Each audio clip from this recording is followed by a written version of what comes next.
students, welcome back. I'm Ritu Sharma, lecturer electronics from Government Polytechnic College, Sikar. आज इस lecture video में हम 307 की नई यूनिट शुरू करते हैं, जो कि यूनिट हमारी सेकंड नंबर यूनिट है, ऑपरेशनल एम्पलीफायर। ये जो यूनिट है ओपैम, ये पूरी की पूरी यूनिट डिस्कस करेगी ऑपरेशनल एम्पलीफायर। ओपैम क्या होता है, इसके पेन डायग्राम क्या है, इसका सिंबल क्या है, ऑपरेशनल एम्पलीफायर होता क्या है, उसे ऑपरेशनल एम्पलीफायर क्यों कहते हैं, उसका ब्लॉक डायग्राम क्या होगा, उसकी कॉन्फ़िगरेशंस क्या होंगी, कैरेक्टरिस्टिक्स क्या होंगी, और फिर लास्ट में उसकी बहुत सारी एप्लीकेशंस। तो हमारे 307 लीनियर इंटीग्रेटेड सर्किट सब्जेक्ट का ये जो यूनिट है ओपैम बहुत ज़्यादा इम्पॉर्टेंट है। इस यूनिट से on an average 20 to 30 marks के क्वेश्चंस हमेशा आए हैं, क्योंकि ये एक तो चैप्टर है भी बहुत बड़ा और ये बहुत सारा आपका एग्ज़ाम का बहुत ज़्यादा पेपर को कवर करता है। तो हम इसको कुछ सब डिवाइड करके इसको पढ़ेंगे डिफरेंट पार्ट्स में।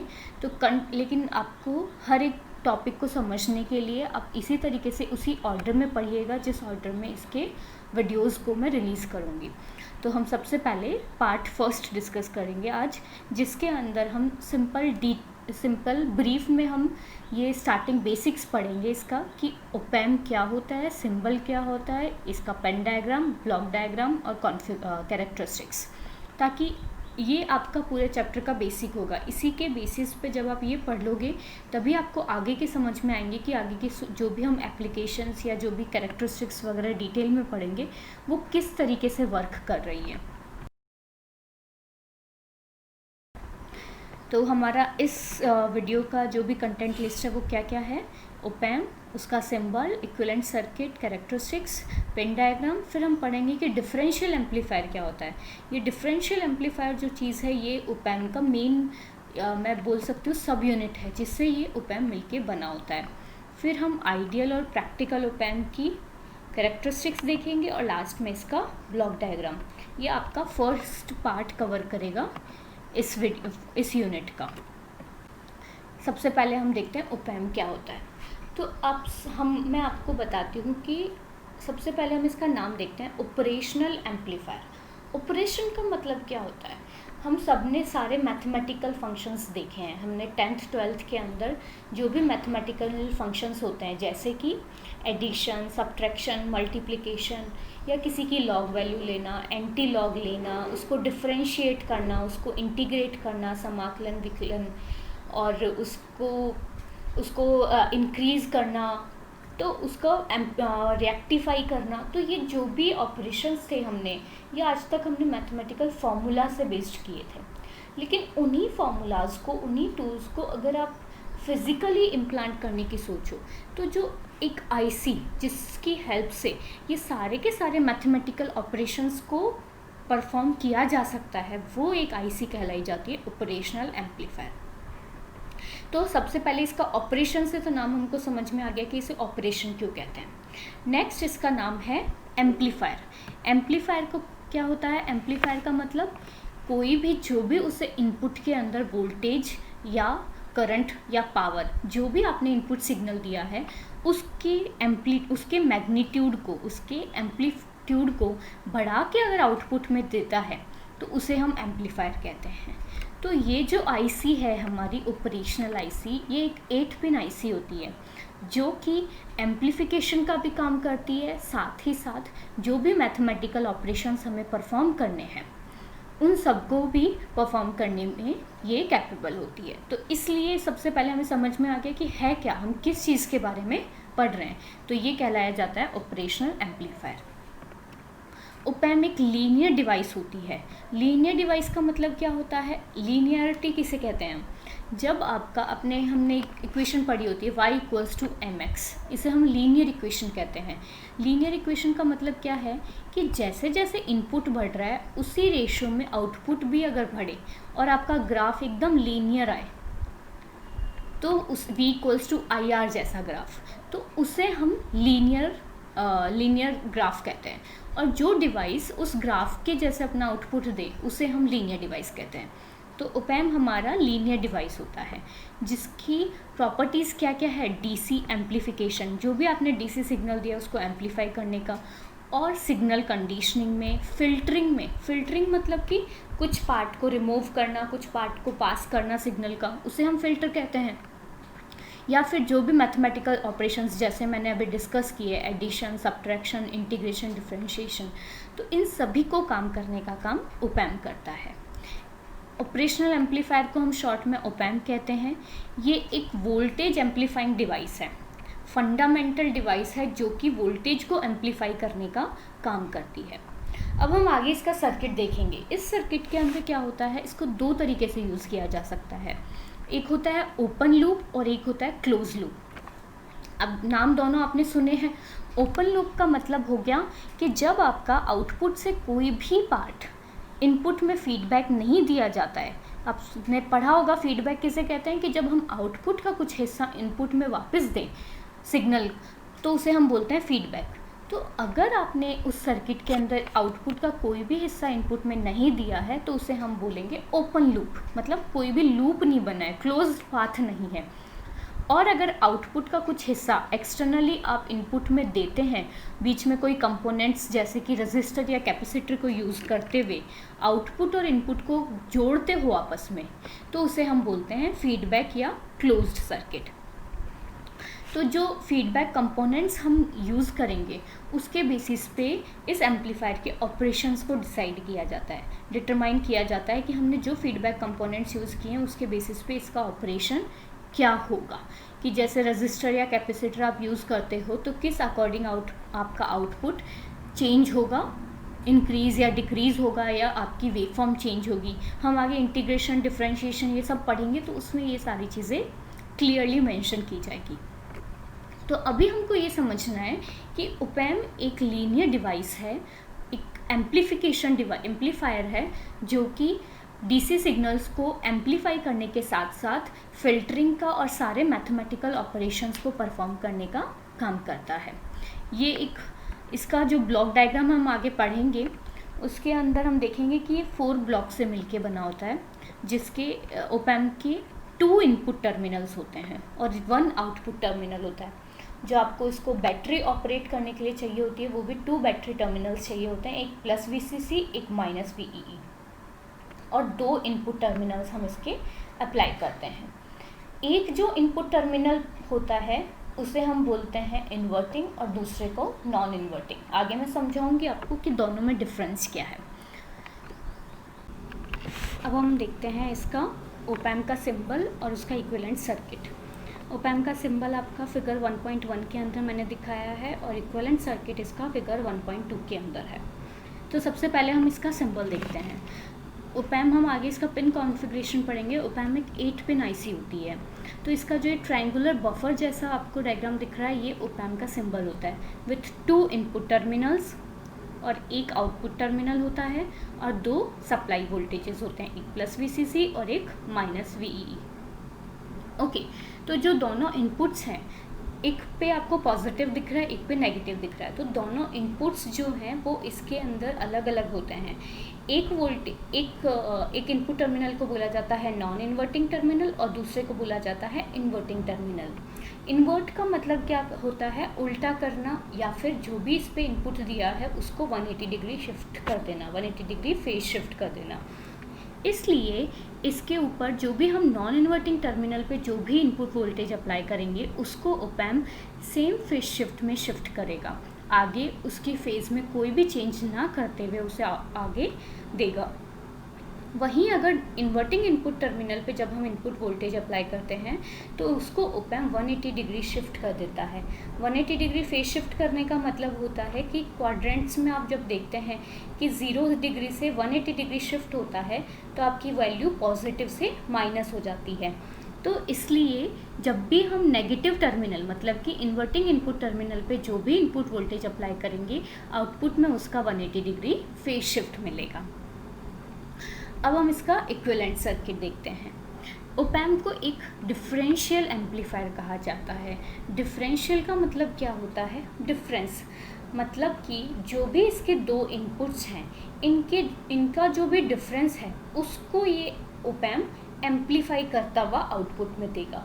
मतलब कि अगर आपने इनपुट्स जो भी दिए हैं ये इनको इंडिविजुअली एम्पलीफाई नहीं करता है, ये दोनों इनपुट वोल्टेजेस का पहले डिफरेंस निकालेगा और उसको फिर ये एम्पलीफाई करता हुआ आउटपुट में देगा। तो इसका इक्विवेलेंट सर्किट देखिए, हमने दो वोल्टेजेस लगाए हुए हैं, एक V1 टर्मिनल पे, इन्वर्टिंग टर्मिनल पे V1 वोल्टेज और नॉन इन्वर्टिंग टर्मिनल पे V2 वोल्टेज। दोनों का डिफरेंस कितना हो जाएगा VD, जिसे हम बोलेंगे V2 माइनस V1। डिफरेंस में माइनस V1 क्यों कहा, क्योंकि जो इन्वर्टिंग टर्मिनल पे वोल्टेज है वो आगे जाके 180 डिग्री फेज शिफ्ट हो जाएगा, मतलब V1 की जगह वो माइनस V1 आगे जाएगा। RI आपका इनपुट रेजिस्टेंस है, R0 आपका आउटपुट रेजिस्टेंस है। आउटपुट साइड से देखते हैं तो A आपका AV या A होता है ओपन लूप वोल्टेज गेन, क्योंकि हमने आउटपुट और इनपुट के बीच में कोई भी फीडबैक नहीं लगाया है, इसलिए ये हमारा सर्किट अभी क्या है, ओपन लूप में। तो इसे हम बोलेंगे A को बोला जाएगा ओपन लूप वोल्टेज या ओपन लूप वोल्टेज गेन। तो आपका ओप एम्प का इक्विवेलेंट सर्किट ये बताता है, थेवेनिन इक्विवेलेंट हम इसे बोल सकते हैं, कि जो भी इनपुट वोल्टेजेस आ रहे हैं ओप एम्प के पास, उन दोनों के डिफरेंस को विथ एम्पलीफिकेशन फैक्टर A ये आउटपुट में देगा। इसलिए हमारा आउटपुट वोल्टेज क्या हो जाएगा, हमारा डिफरेंशियल इनपुट वोल्टेज कितना होगा, VD is equals to V1 minus V2, दोनों का डिफरेंस, और AV आपका ओपन लूप वोल्टेज गेन है, तो आउटपुट वोल्टेज कितना हो जाएगा, AV इंटू VD। तो एम्पलीफायर का मतलब क्या होता है कि जो भी इनपुट वोल्टेज उसे मिल रहा है उसको एक मल्टीप्लिकेशन फैक्टर से मल्टीप्लाई करना। जैसे सपोज कीजिए आपको आउटपुट में 10 वोल्टेज मिल रहा है और इनपुट में आपने 2 वोल्टेज लगाया है, तो ओप एम्प ने उसको कितना गुना मल्टीप्लाई कर दिया, 5 गुना। तो उसका जो 5 है, 5 हम बोलेंगे उसका गेन है या उसका मल्टीप्लिकेशन फैक्टर है। नाउ हमारा VD वैल्यू कितना है, V1 माइनस V2, इसलिए आउटपुट वोल्टेज हो जाएगा AV into V1 minus V2। ये चीज़ आपको, ये इक्वेशन आपको याद रखनी है, क्योंकि आगे हम इसके बेसिस पे बहुत सारी चीज़ें समझेंगे। अब आप मुझे बोलेंगे कि सपोज़ कीजिए मैंने एक इनपुट लगाया ही नहीं, मेरे पास एक ही इनपुट है, तो जो इनपुट नहीं है उसकी वैल्यू यहाँ क्या हो जाएगी, 0। लेकिन फिर भी ये आप ये नहीं बोलोगे कि जो एक इनपुट लगाया उसी को एम्पलीफाई किया है, नहीं, ये उस 0 माइनस जो आपने अप्लाई किया है उन दोनों के डिफरेंस को एम्पलीफाई करेगा। तो जब एक वोल्टेज प्रेजेंट होगा हमारे पास में, सिर्फ हमारे पास में नॉन इन्वर्टिंग वोल्टेज अवेलेबल होगा और इन्वर्टिंग टर्मिनल पे हमने ग्राउंड किया हुआ होगा, 0 लगाया होगा, तो हम उस एम्पलीफायर को बोल देंगे नॉन इन्वर्टिंग एम्पलीफायर। और जब हमारा इनपुट इन्वर्टिंग टर्मिनल पे लगा हो और नॉन इन्वर्टिंग टर्मिनल को हमने ग्राउंड कर दिया हो, उसे हम बोल देंगे इन्वर्टिंग एम्पलीफायर। ये आगे हम पढ़ेंगे। और जब हम दोनों पे इनपुट लगा रखे हैं तो उसे हम बोल देंगे differential amplifier. Now will see it's pin diagram of IC 741। हम जो ओप एम्प की IC यूज़ करते हैं वो होती है 741 IC। पिन डायग्राम सीधा सा क्वेश्चन आता है आपका 2 मार्क्स का, और 6 मार्क्स में अगर वो पूछता है तो इसके एग्जैक्टली इसको किसी और के साथ भी पूछ सकता है वो। तो आपकी 8 पिन IC होती है। IC को रीड करने का IC को रीड या नंबरिंग कैसे करते हैं हम, लेफ़्ट साइड से, from left top to bottom, और फिर again from bottom to top. तो ये आपकी नंबरिंग करने का तरीका होता है। हमने देखा था पिन नंबर 2 और 3 तो हमारे 2 इनपुट टर्मिनल्स हैं। पिन नंबर 6 आपका आउटपुट टर्मिनल होगा। देन हमारी 2 सप्लाई है जो कि हमने पिन नंबर 7 और पिन नंबर 4 पे लगा दी। अब बची 3 और पिन। 8th पिन को हम यूज़ नहीं करते। पिन नंबर 1 और पिन नंबर 5 पे 2 चीज़ें लिखी हुई है, इनपुट ऑफसेट। ऑफसेट क्या होता है, सबसे पहले हमें ऑफसेट का मतलब पता होना चाहिए। ऑफसेट मतलब कि जैसे सपोज कीजिए आपका एक डायग्राम है या एक सर्किट है, आप कोई भी ऑपरेशन परफॉर्म कर रहे हैं, उस सर्किट पे आपने इनपुट नहीं लगाया, आपने उसे सप्लाई दे दी लेकिन आपने कोई भी इनपुट सिग्नल नहीं लगाया, स्टिल आपको आउटपुट मिल रहा है। तो क्या वो आउटपुट आपका आउटपुट रिक्वायर्ड आउटपुट था या वांटेड आउटपुट था? नहीं, वो आउटपुट आपका क्या होगा, एक तरीके से नॉइज़ बोल सकती हूँ मैं, या उसे अनवांटेड आउटपुट बोल सकती हूँ, या उसे प्रॉपर नाम दिया जाता है ऑफसेट का। तो पिन नंबर 1 और पिन नंबर 5 आपकी 2 पिन्स होती है जो कि यूज़ की जाती है ऑफसेट नल के लिए। ऑफसेट नल का मतलब होता है कि अगर बाई चांस आपके, और बाई चांस नहीं, प्रैक्टिकल ओपैम्प में ये चीज़ आती ही है कि आपने अगर इनपुट नहीं अप्लाई किया है, 2 और 3 टर्मिनल्स दोनों ग्राउंड किए हैं, स्टिल आपको पिन नंबर 6 के ऊपर आउटपुट मिल रहा है, कुछ 2 मिली वोल्ट या बहुत ही स्मॉल वोल्टेज आपको मिल रहा है, तो उस ऑफसेट को, उस वोल्टेज को जिसे हम ऑफसेट बोलेंगे, उसे ज़ीरो करना, नल करने के लिए हम पिन नंबर 1 और पिन नंबर 5 को यूज़ करेंगे। तो समझ में आया? तो इस तरीके से मैं अगेन आपको एक्सप्लेन करती हूँ कि पिन नंबर 1 और पिन नंबर 5 हम ऑफसेट नल करने के लिए यूज़ करेंगे। पिन नंबर 2 पे हम इन्वर्टिंग इनपुट लगाएंगे, जो कि हमारा इन्वर्टिंग इनपुट टर्मिनल होता है। पिन नंबर 3 हमारी नॉन इन्वर्टिंग इनपुट टर्मिनल होती है। पिन नंबर 4 पे हम -VCC सप्लाई अप्लाई करेंगे, वोल्टेज सप्लाई। पिन नंबर 5 हमारी इनपुट ऑफसेट। पिन नंबर 6 पे हमें आउटपुट मिलेगा जो भी एम्पलीफायर का होगा। पिन नंबर 7 पे हम +VCC सप्लाई देंगे, और पिन नंबर 8 नॉट कनेक्टेड, हम यूज़ नहीं लेते हैं। नेक्स्ट हम पढ़ते हैं ओपैम्प के कैरेक्टरिस्टिक्स। ओपैम्प के कैरेक्टरिस्टिक्स मतलब कि उसकी क्या क्या विशेषताएं हैं, क्या क्या होनी चाहिए। एक आइडियल ओपैम्प क्या होता है? आइडियल का मतलब क्या है? आदर्श। जैसे आप किस एम्पलीफायर को ओपैम्प बोलेंगे, इसका मतलब ये है, कैरेक्टरिस्टिक्स का मतलब है कि अगर कोई भी एम्पलीफायर जिसकी ये कैरेक्टरिस्टिक्स हो जिसके अंदर, उसे हम ओपैम्प कहेंगे। मतलब कि उसका जो इनपुट रेजिस्टेंस है, इनपुट साइड से हम इम्पीडेंस देखें, इम्पीडेंस या रेजिस्टेंस सेम ही होता है। रेजिस्टेंस प्रतिरोध होता है, इम्पीडेंस जब हम रेजिस्टर और इंडक्टर, कैपेसिटर, सबके कंपोनेंट्स को उनका सबका प्रतिरोध देखते हैं तो उसे हम इम्पीडेंस कहते हैं। तो आपका इनपुट इम्पीडेंस कितना होना चाहिए? इनफाइनाइट, बहुत ही ज़्यादा, अनंत। बैंडविड्थ मतलब कि आपने जो इनपुट सिग्नल अप्लाई किया है वो चाहे डीसी हो या एसी हो। डीसी की फ्रिक्वेंसी क्या होती है? आप 0, और एसी नॉन ज़ीरो फ्रिक्वेंसी का सिग्नल, उसे हम एसी कहते हैं। तो एसी फ्रिक्वेंसी, कोई भी फ्रिक्वेंसी का सिग्नल हो, उस फ्रिक्वेंसी के सिग्नल को यह इजीली एम्पलीफाई करने की इसमें क्षमता होती है। इनफाइनाइट मतलब कि कितनी भी फ्रिक्वेंसी की रेंज का सिग्नल दे दो, ये उसे एम्पलीफाई कर देगा। थर्ड आता है आपका वोल्टेज गेन। वोल्टेज गेन मतलब कि कितना मल्टीप्लिकेशन, कितना एम्पलीट्यूड इसका इंक्रीज कर रहा है। तो आइडियली होता है इनफाइनाइट, अनंत। आउटपुट इम्पीडेंस क्या होगा? 0, और पावर कंजप्शन 0। पावर को कंज्यूम करने की इसमें कंजप्शन भी, इसका डिसिपेशन या पावर कंजप्शन 0 होना चाहिए। तो ये सब कैरेक्टरिस्टिक्स डिसाइड करते हैं एक ओपैम्प को।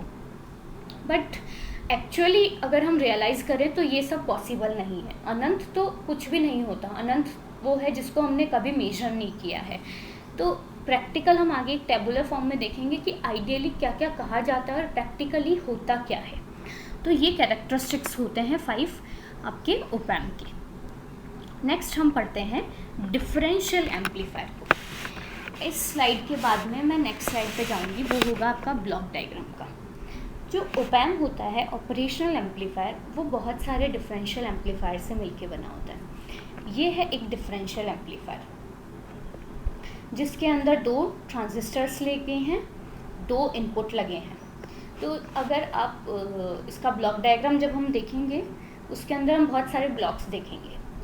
तो इनिशियल जो स्टेज होती है किसी भी ओपैम्प की, वो यही होती है, ये डिफरेंशियल एम्पलीफायर। डिफरेंशियल एम्पलीफायर का किसे कहा जाता है कि जब हम 2 इनपुट वोल्टेजेस के डिफरेंस को आउटपुट में, उसके डिफरेंस की वजह से या 2 इनपुट वोल्टेजेस की वजह से आउटपुट ले रहे हैं 2 टर्मिनल से, उसे हम डिफरेंशियल एम्पलीफायर कहते हैं। यहाँ हमने 2 इनपुट लगाए हैं, एक V1 एक V2। इस सर्किट के अंदर 2 इनपुट लगाए हैं V1 और V2। 2 ट्रांजिस्टर्स यूज़ किए हैं हमने, TR1 और TR2। दोनों को सेम बाइसिंग दी है, सेम ऑपरेटिंग पॉइंट है दोनों के, और दोनों के एमिटर्स को भी हमने आपस में कनेक्ट किया है RE पे।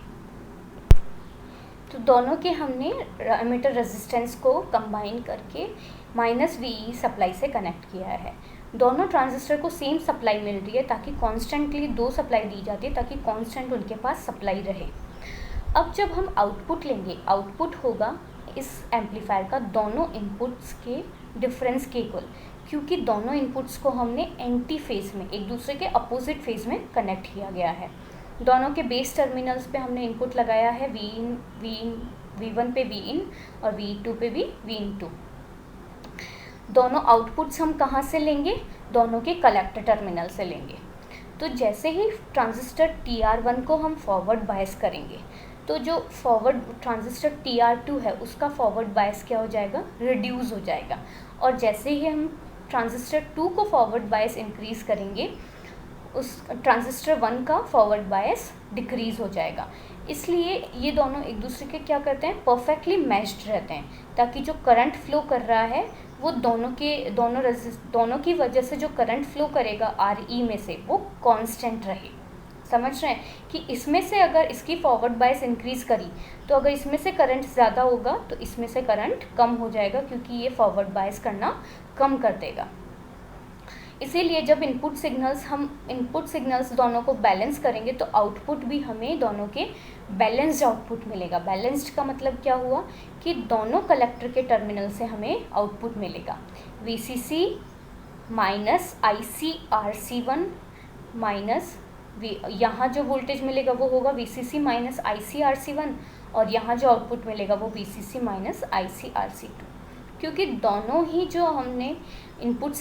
ही जो ट्रांजिस्टर्स लगाए हैं वो एक दूसरे के अपोजिट में लगाए हैं, तो या तो दोनों के वोल्टेजेस एक साथ स्विंग करेंगे एक ही डायरेक्शन में, तो उसे हम बोल देंगे इन फेज, या वो दोनों के अपोजिट डायरेक्शन में स्विंग करेंगे तो उसे बोल देंगे हम एंटी फेज। इसलिए आउटपुट वोल्टेज हमेशा दोनों के कलेक्टर टर्मिनल्स के बीच से लिया जाएगा, और परफेक्टली बैलेंस तब होगा जब आपका दोनों का डिफरेंस क्या हो जाएगा? 0, और आपको आउटपुट वोल्टेज कितना मिलेगा? 0। तो ये जो कंडीशन बताई है कि जब हमने परफेक्टली बैलेंस कर दिया तो जो आउटपुट हमें मिल रहा है वो 0 मिल रहा है, वो कंडीशन हम अप्लाई करेंगे DC वोल्टेज के लिए, कि अगर आपने जो भी इनपुट अप्लाई किया है AC सिग्नल, उसके साथ अगर कोई भी नॉइज़ चली जाती है तो परफेक्टली बैलेंस करके ये जो डिफरेंशियल एम्पलीफायर है उसको 0 कर देगा, और जो सिग्नल इन फेज होगा उसको तो ये आगे पास कर देगा, और जो दो सिग्नल्स आपस में आउट फेज चले जाएंगे, अपोजिट होंगे, उन्हें ये कैंसिल कर देगा। नेक्स्ट हम देखते हैं कैरेक्टरिस्टिक्स। कंपैरिजन दिखाया गया है इस टेबुलर फॉर्म में कि आइडियल और प्रैक्टिकल के अंदर क्या होता है। इसको मुझे एग्जैक्टली एकदम एक्सप्लेन करने की डिटेल में ज़रूरत नहीं है, क्योंकि अभी आपको मैंने समझा ही दिया। प्रॉपर्टीज़ क्या क्या लिए हैं?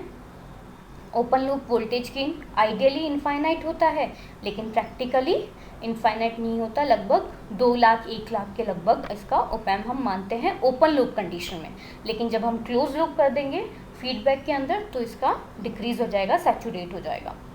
आउटपुट इम्पिडेंस 0 होना चाहिए आइडियली, प्रैक्टिकली 0 नहीं होता। इनपुट इम्पिडेंस आइडियली इनफाइनाइट होना चाहिए, बट प्रैक्टिकली बहुत ज़्यादा होता है, बट इनफाइनाइट नहीं होता। ऑफसेट वोल्टेज की बात करें कि अगर आउटपुट के अंदर ऑफसेट वोल्टेज हमें मिल रहा है तो आइडियली वो 0 होना चाहिए, लेकिन प्रैक्टिकली वो कुछ वैल्यू हमें मिलती है। ऑफसेट करंट भी आइडियली 0 होना चाहिए, but practically it is very small. Bandwidth, operating bandwidth क्या होनी चाहिए आइडियल ओपैम्प की? इनफाइनाइट, लेकिन प्रैक्टिकली इनफाइनाइट नहीं होती, बहुत ज़्यादा होती है। लगभग अगर आपका इनपुट सिग्नल 1 मेगाहर्ट्ज़ तक की रेंज का है तो उसे ये इजीली एम्पलीफाई कर देगा विदाउट एनी अटेन्युएशन। नेक्स्ट 2 जो कैरेक्टरिस्टिक्स मैंने लिखे हैं, स्ल्यू रेट और CMRR। CMRR मतलब कॉमन मोड रिजेक्शन रेशो, ये हम डिटेल में पढ़ेंगे, मैं वैसे बता देती हूँ अभी यहाँ पे ब्रीफ में। स्ल्यू रेट क्या होता है? स्ल्यू रेट बताता है कि जैसे सपोज़ कीजिए आपने इनपुट वोल्टेज अप्लाई किया है, हमें उसके अकॉर्डिंग आउटपुट मिल रहा है। इनपुट में हमने AC सिग्नल अप्लाई किया है, तो AC सिग्नल क्या होता है? कंटिन्यूसली चेंज होता रहता है। तो एक ओपैम्प की स्ल्यू रेट ये कहती है कि जिस रेट से उसका इनपुट वोल्टेज बदल रहा है उसी रेट से उसका आउटपुट वोल्टेज भी बदलना चाहिए। मतलब कि जैसे सपोज़ कीजिए आपने t = 0.1 सेकेंड पे इनपुट वोल्टेज चेंज हुआ, और वो परिवर्तन आउटपुट में t = 0.2 सेकेंड पे दिख रहा है, तो ये डिफरेंस नहीं आना चाहिए। मतलब एक दूसरे के साइमल्टेनियसली ये वर्क करने चाहिए। कि जैसे ही इनपुट चेंज हो वैसे ही आउटपुट में भी वो चेंज दिखना चाहिए। इसलिए आइडियली ओपैम्प की स्लीव रेट कितनी होती है, इनफाइनाइट। लेकिन प्रैक्टिकल ओपैम्प की बात करें तो ये होती है 741 IC की 0.5 वोल्ट पर माइक्रो सेकेंड, मतलब एक माइक्रो सेकेंड के अंदर 0.5 वोल्ट चेंज होता है। नेक्स्ट आता है आपका CMRR, common mode rejection ratio. Common mode rejection ratio का मतलब क्या है, जैसे अभी लास्ट स्लाइड में मैंने आपको बताया डिफरेंशियल एम्पलीफायर, उसके अंदर मैंने चीज़ बताई कि अगर AC सिग्नल के साथ कोई नॉइज़ चली जाती है, कोई DC सिग्नल चला जाता है, कोई कॉमन सिग्नल चला जाता है, कॉमन सिग्नल या नॉइज़ सिग्नल, तो उस कॉमन सिग्नल को एम्पलीफायर क्या करना चाहिए, रिजेक्ट कर देना चाहिए। तो उस कॉमन सिग्नल के लिए आइडियल ओपैम्प की कंडीशन होती है कि उसका CMRR इनफाइनाइट होना चाहिए, मतलब वो जैसे ही अगर कोई कॉमन सिग्नल आए, दोनों इन फेज सिग्नल आए, उसे ये रिजेक्ट कर देना चाहिए। लेकिन प्रैक्टिकली वो इनफाइनाइट नहीं होती है। इसका फॉर्मूला होगा जो कि हम आगे देखेंगे AD/AC करके। तो AC की वैल्यू 0 होनी चाहिए, मतलब कॉमन जो सिग्नल आ रहा है उसको ये ज़ीरो एम्पलीफिकेशन देना चाहिए। तो जब कॉमन सिग्नल को एम्पलीफिकेशन 0 होगा तो CMRR की वैल्यू हो जाएगी इनफाइनाइट। तो ये जो आपकी कैरेक्टरिस्टिक्स हैं ये क्वेश्चन में एग्ज़ाम में आते हैं। अगर आपके एग्ज़ाम के अंदर कंपैरिजन नहीं आता है, कंपैरिजन आता है तो आप इसे इस टेबुलर फॉर्म में एक्सप्लेन कर सकते हैं, और अगर कंपैरिजन नहीं आता है तो आप क्या करेंगे, एक एक प्रॉपर्टी को लेंगे और उसको लैंग्वेज के अंदर इनफाइनाइट लिख देंगे। जैसे मैं कहूँ कि हमारा जो आइडियल ओपैम्प होता है उसका open loop voltage gain infinite होता है। तो मैं जिस तरीके से बोल रही हूँ उस तरीके से आप एक लैंग्वेज में, एक सेंटेंस की फॉर्म में लिख देंगे। तो जब ये 8 पॉइंट्स आप लिखेंगे तो आपका पूरे मार्क्स मिलेंगे। नेक्स्ट हम लास्ट इसका देखते हैं block diagram. Block diagram, op-amp जो होता है वो 4 ब्लॉक से मिलके बना होता है। ये आपकी है इनपुट स्टेज, जिसमें हमने 2 इनपुट्स लगाए हैं, हमने देखे हैं, एक हमें आउटपुट मिलेगा। तो इसके बीच में 4 ब्लॉक्स होती हैं, 4 स्टेजेस होती हैं। फर्स्ट स्टेज को हम बोलते हैं इनपुट स्टेज, उसके बाद बोलते हैं intermediate stage, then level shifting stage, और लास्ट होती है आउटपुट स्टेज। अब आप यहाँ देखिए, आपने इनपुट तो 2 लगाए हैं और आउटपुट आपको कितना मिलता है, 1। तो ये जो चेंज होगा ये बीच में होगा। जैसे इनपुट स्टेज होती है आपकी डुअल इनपुट और बैलेंस्ड आउटपुट, मतलब कि क्या है, 2 इनपुट लगाए हैं और 2 आउटपुट मिल रहे हैं, मतलब आउटपुट इनपुट आपस में क्या है, बैलेंस्ड है। तो फर्स्ट स्टेज को बोला जाता है dual input balanced output differential amplifier. तो जो डिफरेंशियल एम्पलीफायर हमने अभी पढ़ा था वो सेम इस फर्स्ट स्टेज में होता है। आपके 2 आउटपुट जाएंगे नेक्स्ट स्टेज में, जिसे हम बोलते हैं इंटरमीडिएट स्टेज। तो फर्स्ट स्टेज क्या काम करती है, फर्स्ट स्टेज पूरे ओपैम्प का जो मोस्ट ऑफ वोल्टेज गेन है वो फर्स्ट स्टेज से मिलता है हमें, और जो इनपुट रेजिस्टेंस की वैल्यू है वो भी फर्स्ट स्टेज डिसाइड करती है। बीच सेकंड स्टेज आती है आपकी इंटरमीडिएट स्टेज। इसके अंदर 2 इनपुट है और 1 आउटपुट है, तो इसे आप बोलोगे डुअल इनपुट। डुअल का मतलब होता है 2, और अनबैलेंस्ड आउटपुट, एक ही आउटपुट है 2 इनपुट के कंपैरिजन में, इसलिए इसे बोलेंगे अनबैलेंस्ड आउटपुट डिफरेंशियल एम्पलीफायर। मतलब कि जो डिफरेंशियल एम्पलीफायर हमने पहले पढ़ा है सेम वो का वो होगा, लेकिन अब यहाँ पे पहले जो हम दोनों ट्रांजिस्टर के कलेक्टर से आउटपुट ले रहे थे, वहीं अब हम सिर्फ एक ट्रांजिस्टर के कलेक्टर से आउटपुट लेंगे, जिसे हम आगे नेक्स्ट स्टेज में पास करेंगे। तो सेकंड स्टेज का काम हो गया फर्स्ट स्टेज के आउटपुट को आगे पास करवाना। ये भी जो भी बचा हुआ गेन होता है ये स्टेज प्रोवाइड कर देती है। नेक्स्ट आती है लेवल शिफ्टिंग स्टेज। तो दोनों स्टेजेस के बीच में क्या है, हमने डायरेक्ट कपलिंग की है। डायरेक्ट कपलिंग का मतलब क्या होता है कि एक का आउटपुट आया उसे सीधा इनपुट में जोड़ दिया बिना किसी कंपोनेंट को लगाए, बीच में रेजिस्टर या कैपेसिटर को हमने बीच में नहीं लगाया, डायरेक्ट कपलिंग कर दी। तो जब हम किसी भी 2 स्टेजेस के बीच में डायरेक्ट कपलिंग करते हैं तो कुछ ना कुछ डीसी वोल्टेज या डीसी वैल्यू होती है वो भी एम्पलीफाई होके आ जाती है नेक्स्ट स्टेज में। तो डीसी सिग्नल हमारे लिए डीसी लेवल क्या है, नॉन रिक्वायर्ड, हमें ज़रूरत नहीं है। तो लेवल शिफ्टिंग स्टेज क्या करेगा कि जो भी डीसी वैल्यू आ रही होगी नॉन ज़ीरो, उस नॉन ज़ीरो वैल्यू को फिर से ज़ीरो ग्राउंड पे ले आएगा। तो लेवल शिफ्टिंग स्टेज हम थर्ड स्टेज इसलिए यूज़ करते हैं कि कोई भी नॉन ज़ीरो डीसी लेवल आया है उसको एम्पलीफाई होके उसको फिर से ज़ीरो पे ले आओ, ग्राउंड पे ले आओ। इसमें हम एमिटर फॉलोअर सर्किट यूज़ करते हैं with constant current source. Final stage आती है आपकी आउटपुट स्टेज। एमिटर फॉलोअर का मतलब क्या होता है कि जो आउटपुट दिया है वो सेम हमें जो इनपुट दिया है वो सेम आउटपुट में मिलेगा, बस सिर्फ और सिर्फ उसकी लेवल को ये शिफ्ट कर देगा। जो भी डीसी सिग्नल होगा उसकी लेवल को ग्राउंड पे ले आएगा, ज़ीरो वोल्टेज पे ले आएगा। लास्ट आपकी आती है आउटपुट स्टेज। इसे हम complementary symmetric push pull amplifier use करके बनाते हैं। ये क्या करता है, ये आउटपुट के मैग्नीट्यूड को इंक्रीज़ करता है और जो भी ऑप एम्प की करंट सप्लाइंग कैपेबिलिटी होती है उसको रेज करता है कि करंट कितना सप्लाई कर सकता है। ये आउटपुट स्टेज से हमें आउटपुट मिलता है और ये बताता है, ये रिस्पॉन्सिबल होता है कि रेजिस्टेंस जो होगा आउटपुट, ऑप एम्प का आउटपुट रेजिस्टेंस होगा वो कितना होगा। तो ये इंश्योर करता है कि आउटपुट स्टेज का आउटपुट रेजिस्टेंस या ऑप एम्प का आउटपुट रेजिस्टेंस क्या हो, ज़ीरो हो। इस तरीके से ये 4 ब्लॉक से मिलके आपका पूरा ऑप एम्प डिज़ाइन होता है। पूरा 6 मार्क्स का क्वेश्चन एज इट इज़ आता है, आप सीधा इसे डायग्राम बना के और इसके बारे में यहाँ से लिख सकते हैं।